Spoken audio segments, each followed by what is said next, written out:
एक रात मेरी नानी ने मुझे एक कहानी सुनाई थी। चलिए मैं आप लोगों को भी सुनाती हूँ। किसी शहर में माहिर नाम का एक आदमी रहता था। वह इतना अक्लमंद था कि लोग दूर दूर से उससे सलाह मांगने आते थे। एक बार एक आदमी अनिल उसके घर के सामने से गुजरा। चलो आज मैं भी इससे कोई सलाह मांगता हूँ, देखूँ तो इसमें कितनी अकल है।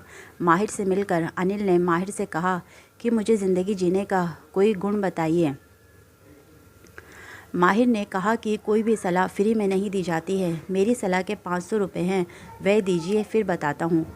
अनिल ने 500 रुपये दे दिए। माहिर ने उससे कहा कि जहाँ पर दो लोगों का झगड़ा हो रहा हो वहाँ पर कभी भी खड़े होकर मज़े मत लेना। अनिल ने कहा कि ये भी कोई सलाह हुई, मैंने बेकार में ही 500 रुपये दिए।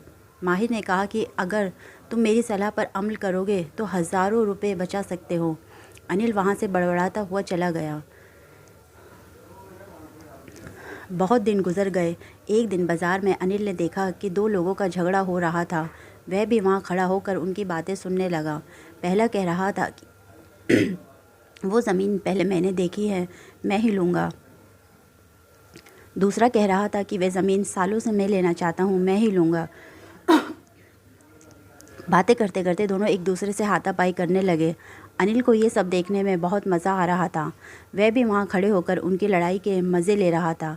अचानक पहले व्यक्ति ने दूसरे व्यक्ति के डंडा उठाकर मारा। वह दूसरा व्यक्ति तो नीचे झुक गया और वह डंडा अनिल के सिर पर लग गया। अनिल का सिर फट गया, उसके सिर से खून बहने लगा। वहाँ खड़े बाकी लोगों ने उसे अस्पताल पहुँचाया। तकरीबन 2 हफ्तों तक अस्पताल में अपना इलाज कराने के बाद छुट्टी के समय अनिल के हाथ में अस्पताल का बिल आया तो अनिल के होश उड़ गए। बिल हज़ारों रुपए का था। अनिल ने सोचा अगर मैंने माहिर की बात मान ली होती तो मेरे साथ ये सब नहीं हुआ होता। 1-2 हफ्तों तक अस्पताल में रहने से काम का नुकसान हुआ और ऊपर से ये हज़ारों का बिल। बड़े बुजुर्गों ने सही कहा है कि अक्लमंद इंसान की बात सुननी चाहिए।